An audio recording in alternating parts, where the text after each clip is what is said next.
there have been other venues, but for my generation, Red Cat Jazz Cafe was a hot spot. And, many, many, many thanks and a lot of love out to Mr. Dave Marcellin, who actually started the Red Cat Jazz Cafe, God rest his soul. Can you do the bridge for me? I just want to drop it all night long. Yeah, yeah, yeah. I just want to drop it all night long. Yeah, drop it, drop it, drop it. Trunks keep popping, tops keep dropping down in Houston. Subscribe to the Donnie Houston podcast, man.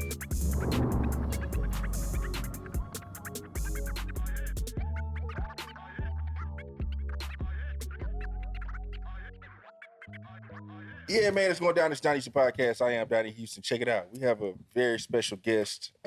She is Houston's only singing DJ. She's done a bunch of cool things. She's been on the radio. But the biggest thing, my favorite thing personally, I don't know unless you're going to tell me some other stuff we're going to learn, but personally, my favorite thing is she is the voice of the classic Fat Pat Tops Drop. Yeah. Miss Dana Jackson, how you doing? Hey, how are you? How you doing? What's going on? Thanks for having me, man. I'm giddy just being here, on your show. I'm giddy. Listen, Listen, I got one more who sing top drops on my show. I'm extremely ecstatic right now. I'm yes. happy. I'm elated. I'm all them things. You know what I mean? Mm-hmm. What's going on though? Oh man, life is going on. That's what's happening. There's so much going on, but life just lifing, you know. And I'm trying to roll with the punches, so as we all are. Yeah. Yep. We were, talking off camera and talking about, kind of some of the things that I got going on now. And you mentioned, of course, that I've been in radio. So a lot of people, that's where the name Houston's Only Singing DJ comes from. Because I started at Majic 102.1 in 1997. Oh, wow. Yeah. It's a good time. Yeah. 1997 and started out as a producer, as Candy Eastman's producer. And, it started out, to be quite, actually how I got at Magic 102 was I was singing with a band called Commercial Art. Those of you who know me know about my time with Commercial Art. And I was one of the biggest cover bands, in Houston at the time. And so we were at the International Festival, performing at the International Festival. I'm listening to the radio on my way down there, and Candy was giving away some tickets to something. I don't even remember what it was. But after we finished sound check, I went over to the Magic 102 tent to try to get me some tickets to whatever it was at the time. And Candy, gave me the tickets, and she was like, you want to give a shout out to somebody? And, gave me the mic, and, I started talking on the mic, and she was like, whoa, you sound like you've been in radio or, whatever. And I said, well, I majored in radio in college, but I'm not in radio right now. She took my phone number down and everything. And about 6 months later, she needed to hire a producer. She called me. And that is the beginning of my story at Magic 102.1. We're talking about 97, so this is still around the same time that the Tops Drop thing is going on. Yes, this was actually, I recorded Tops Drop right after that. My first year at Magic was when I recorded Tops Drop. Oh, wow. And I had already had a name for myself as a singer around Houston. And so that's where the Houston's Only Singing DJ thing came from, because people knew me as a singer first. Mm-hmm. But I did major in radio and television in college. So... yeah. Okay. I don't want to go all the way to 97 because there's something that I saw recently that I had no idea that I thought was so cool. Mm-hmm. You on Apollo? Yeah. With Steve Harvey. Yes. This had to be like 95. 94, 95. Had to be. I had to guess. Yeah. Yeah. So tell me about. Okay, how does this happen? And what does it? Does anything? What's going on in your life prior to Apollo? Are you just around here doing the cover band thing? You're like, what are you doing? Oh, wow. Before that, I had started doing open mics and talent shows and stuff like that. I started doing that in like 91, 92. And they used to have this Wednesday night competition at the Hip Hop Comedy Stop. You remember that? I don't, but I know what you're talking about. Yeah, the Hip Hop Comedy Stop. It was owned by Rushion McDonald and David Raybon. And I used to go down there and compete all the time. Well, they had a talent scout from New York, from the Showtime at the Apollo, that would come down and scout for talent to go at the Apollo, and that's how I ended up going to the Apollo. Oh wow. And yeah, I won like 3 times. Wow. Okay. So tell me about this cover band thing. Like, what is the Houston scene like musically outside? I know what was going on with rap, but like, what is it Yeah. that you're going through? Like, what's your I guess journey at the time of like trying to get on? Well, you know what? After the Apollo situation, I ended up bouncing around. I moved from Houston for a while, so I went to Atlanta for a while, and then I went to New York for a while, trying to, Did anything come get, from Apollo? Like, any people reach out no, to not you? really. Mm. Not really. Nah, not really. Not anything that was, worthy. But it was a great experience. It was my first time in New York. I met some great friends who I'm friends with to this day. Met them through somebody else, and we've been like this ever since. But it did give me the kind of experience that I needed to come back and do what I did going forth from there. Going to the open mics in New York was crazy. It was like being thrown to the wolves. Fight or flight.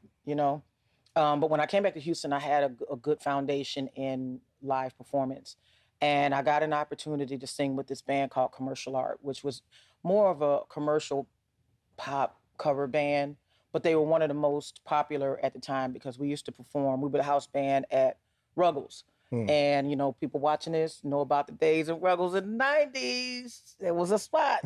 That was the spot. We performed there 4 nights a week, Wednesday through Saturday. And in the meantime, that's when I ended up getting that Magic 102. But I sang with Commercial Art for a long time, but it didn't feed me musically the way that I needed to because it was a lot of covers, but it was a little stiff, like show tune kind of like stuff. Yeah, we did a lot of corporate stuff, so it didn't give me enough room to grow, And I started kind of feeling that, so I broke away from that and started doing my own thing, formed my own band, and around the early 2000s, probably around 99, I think. At that point, I had formed my own band, and then the Red Cat Jazz Cafe became a spot for live entertainment, one of the hottest spots and historical, in my opinion. And I don't think anybody will argue with me in saying that the Red Cat Jazz Cafe was a historical for Houston live music.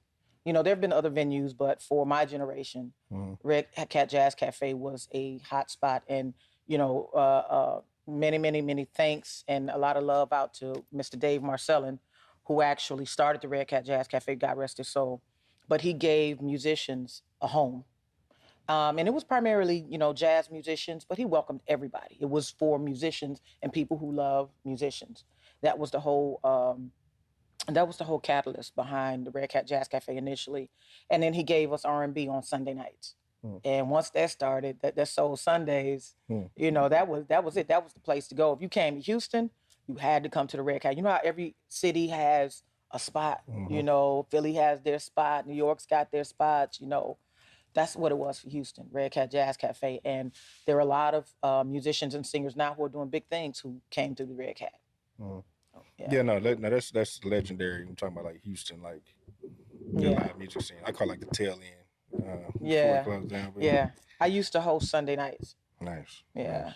Yeah, among other people, but it was a place to be. Yeah. So okay, that's 99 though. So how do you get involved with the whole Top Strap, all this? Like, who do you know that brings you into that whole thing? I have to, the way I remember it, I was working at Majic, and I remember getting a phone call while I was at the station one day from T-Tub. You know T-Tub? Okay, from T-Tub.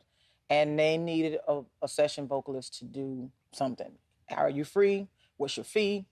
Boom. I said, okay. I had no idea who it was for, what I was going to do. He just said, hey, are you free? We need a vocalist to come and do this hook. So I went in and, did it, met Pat, everything, and did the song. From what I understand, Do you remember anything about like when you met Fat Pat? Like, does anything stick out about him? Or it was just like a real, like, how you doing? He was cool. He was quiet, but he was cool. He was. There wasn't anything particular that really like stuck out, because I was nervous. It was my first time in the studio. No shit. Yeah, it was my first time. So you hadn't been trying to record? I had been little stuff here and there, but nothing, because I did a couple. My first time in the studio actually really was with Crazy C. Crazy C produced 2 songs for me back in the day. Shout out Crazy C. Crazy C, that's my boy, man. Yeah, he'll know him and a guy named Beowulf. Beowulf, yeah, he went on to do the stuff with Funky Fingers with Cash Money and all that. Funky Fingers, Corey, that's been my guitar player for the longest. But Love's Rule and I can't remember the name of the other song, but Crazy C would know. But anyway, I got the call. And from what I understand, the song had been recorded before, and I don't know why they wanted to do it over. But there was another young lady, I think, that had recorded the song before me. And I just went in, did what they asked me to do and tried to sing my heart out. And boom, I guess the rest is history. I do remember coming back and doing another session where we did other cities, because I know there's another version of the song clean out. version, Yeah, that has different cities. We did New Orleans and Atlanta, and we did another session with those other cities and stuff. And shout out to D-Rec, Rec Shop Records, for giving me that opportunity. Every time I see him, I still thank him to this day for giving me that opportunity to be a part of something that turned out to be huge for our city. Classic. Okay, I have people when you got classic stuff, I ask you to do these things. Can you do the bridge for me? Yeah, I get that everywhere I go, and I'm never gonna say no unless I got a cold and I just can't sing. But okay. I just wanna drop it all night long. Yeah, yeah, yeah. I just wanna drop it all night long. Yeah, drop it, drop it, drop it. Trunks keep popping, tops keep dropping down in Houston. Tops drop. Hey, thank you. Yeah, day has been made. This is cool. Yeah, even my students, when they find out, they're like, "Oh, my mom loves that song. Oh, my daddy loves that song." Yeah. Yeah, I mean, U of H that was just their theme song for the. You know about this, right? No, that was U of H basketball team. No, that was just the theme for this season they just had. Wow. Yeah. Speaking of it being so popular, Easter time, it was a commercial, Walmart commercial. The Walmart thing. The Walmart commercial. Were you in on that, or did you? But I'm like, hey, does somebody owe me a check? I'm just saying, performance royalty or something. But I mean, you got to ask. The amount of people that have been in my DMs, my inbox, calling me, sending me texts, sending me clips of, yo, I heard this. You getting paid, girl? You getting your money? I'm like, hey, y'all. I mean, yeah, we need to maybe have a conversation. Yeah, that's a smash. Wow. Yeah. Okay, so why didn't you go on and do like more stuff like that? I've done some stuff with Lil O. I did some stuff with Lil O in the early 2000s. I've done a couple things. I'm really right now trying to work on my own stuff. One of the challenges has been for me is, and it's I hate to say it after being in the business this long, but still trying to find my sound. And then But you produce as well, though, right? I do now. And that has become another, because I sing, I produce, I DJ, I write. That production is actually kind of where my head is right now, because of waiting around for somebody else to do it, or not even having the funds or the capital to do it. Things are a lot easier now, but back then it was always kind of like a money thing. But I'm enjoying producing. And one of the things that kind of lit, I guess, a fire under me is teaching music production at Yates. I was kind of dropped into that position. I mean, I've always had little pre-production stuff around. I had Pro Tools or I had Logic Pro, but I really didn't know how to use it. And keyboards and different things around the house. And I would, my phone is full of melodies and things that I hear when I'm driving, and I just hum it in. But being able to take that idea or that whatever it is that you hear and to give it to somebody else and try to fulfill that. When in my sleep, I hear full productions and not knowing how to pull that out. So I said, I'm gonna have to just learn how to at least get the general idea down. I understand music enough. I'm not a a great piano player, but I understand it enough. I understand bass. I understand drums enough to be able to get an idea down. Put it down. Yeah. So that's kind of where I am. But I'm having a lot of fun. How many years are you into production? Probably about maybe 3-4 years now. Okay. Yeah. Off and on. I didn't. My confidence wasn't there, but my confidence is growing. I just last year I bought an MPC one, and my brother had one, and I went over there and started messing with it. And I used to always be intimidated by the MPC. I was like, that's my favorite. That's my favorite piece, I was like, man, it's too many buttons and all of this. But I just, it's just like when I learned to play guitar. Now that's what I'm intimidated by. I would love to play guitar, but that just is kind of like, man, I don't even know how I'd even be. I was intimidated and I was frustrated the first time I tried to play. I borrowed my brother's. I kept it for about a month, and I was like, man, my fingers ain't gonna act right. Here, take this thing.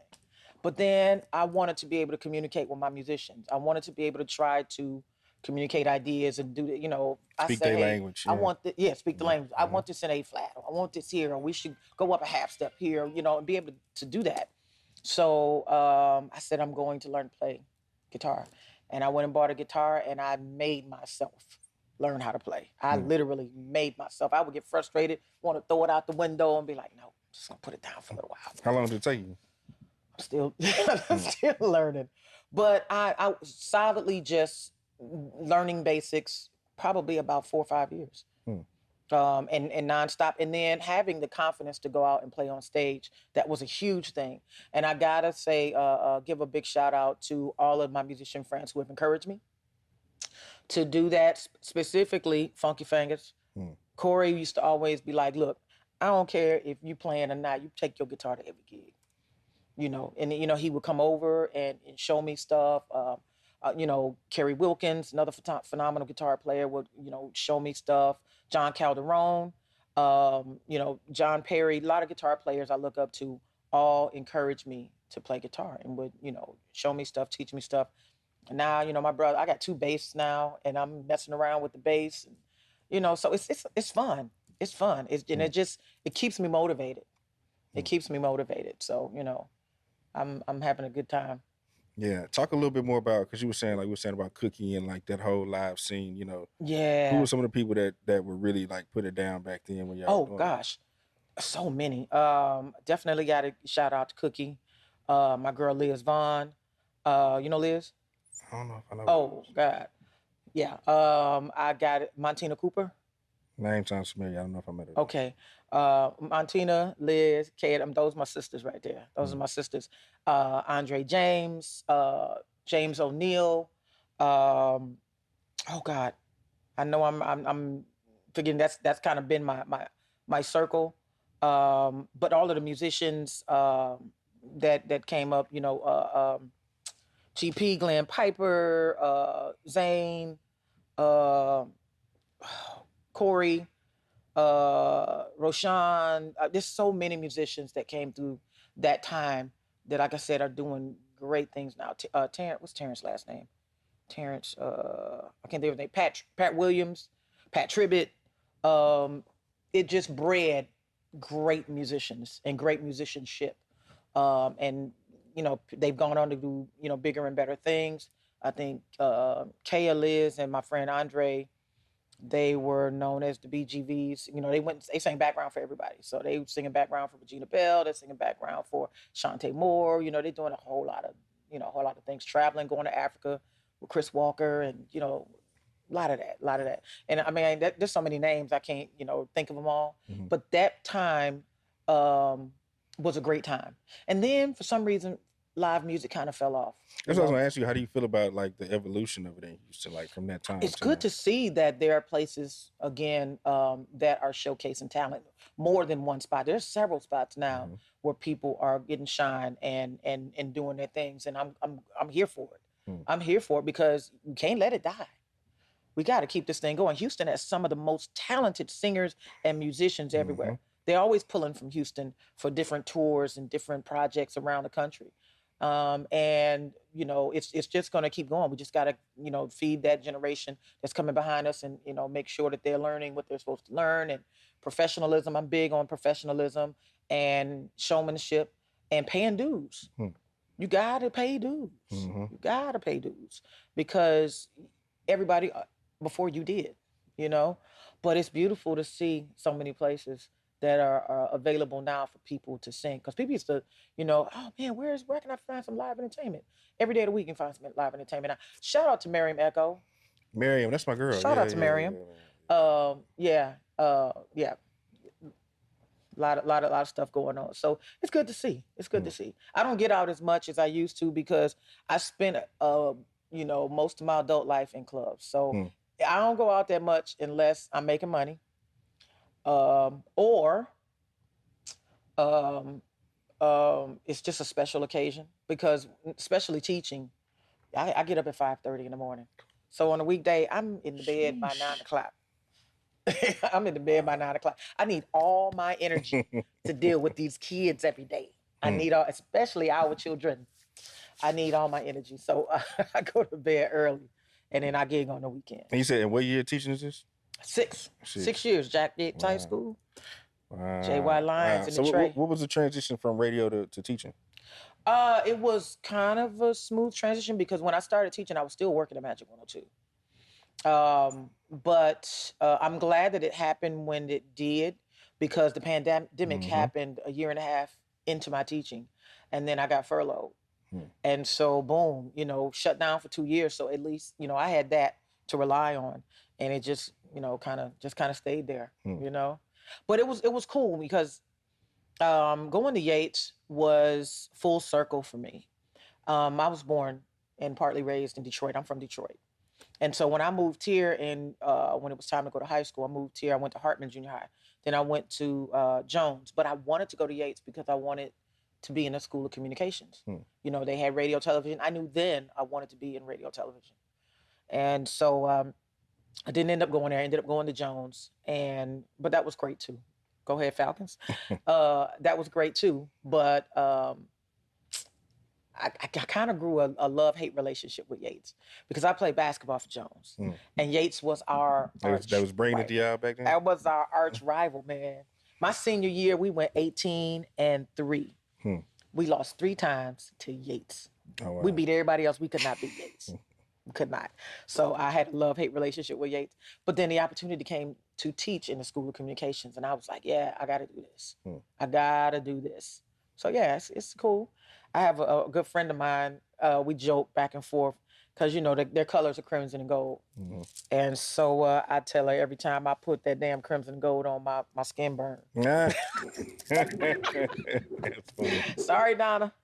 Oh, man. Yeah. So what's next for you? What should we be looking forward, Looking forward. You got all these things going on. You sing, you're producing. Yeah. I'm singing Saturdays at Quad HTX in 3rd Ward, 4608 Alameda, right across the street from the #1 Chicken. I'll be there again on July 13th. Is that the old 4212? No, it's not quite that far down. It's before you get to 4212. Okay. But it's right across from #1 Chicken. I mean, directly across. And I'll be there on July 13th, July 27th. I'm enjoying that because the pandemic slowed me down a little bit. And I am DJing a lot more, actually, than I am performing. When did you actually start DJing? I started DJing in 2014, 2015. 2014, 2015. And that's another thing that's full circle because my dad was a DJ. And when I was in high school, my dad was challenged with his vision. He didn't see very well, so he didn't drive.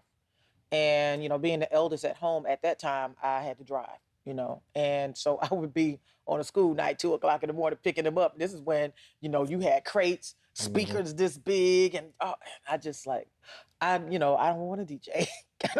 If I got to carry speakers and all that, I don't want to DJ. So I ran from it for a long time. And my brothers and one of my best friends used to always be like, once my name got known and all this, and people would ask me all the time, can you DJ my party? Can you DJ my party? And I was like, no, and I would just give it to other people. I'll call GTA, I got a gig for you. I'll call Walter, I got a gig for you, pass it on to the other DJs that I know. And I was like, I'm letting all this money walk out the door. Mm. And I was like, let me stop that. And so I got back into DJing, and my dad would be proud had he known that. And and it's paying forward into my next generation, because I have a niece that's DJs now, and she's doing a thing. I'm so proud of her.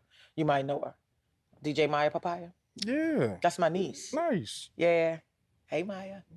That's what's up. Yeah. Does she have a daughter, and a daughter DJs and stuff too? Yeah. Yeah, DJ Peach. Yeah. My niece. That's my great niece Carter. Yeah. So yeah. So it's still in the family. I got a nephew that raps. I don't know if his name is Brent. Little Brent. He's doing a lot of stuff. I don't know. He stay busy, but he's doing his thing. He's doing his thing, and he's great. He's great at it. But for me, I will teach again next year, but musically, I'm getting back to performing. But I can kind of pick and choose what I do now. I'm not out every week, and I don't want to be out every week, because I kind of want to leave the mystery. What I'm focusing on right now is the production, and really taking the time to do what I want to do. I've sang covers and other people's songs for years. Now it's time to do what I want to do.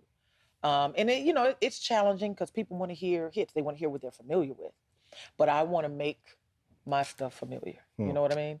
And I'm having a ball learning to produce and create differently.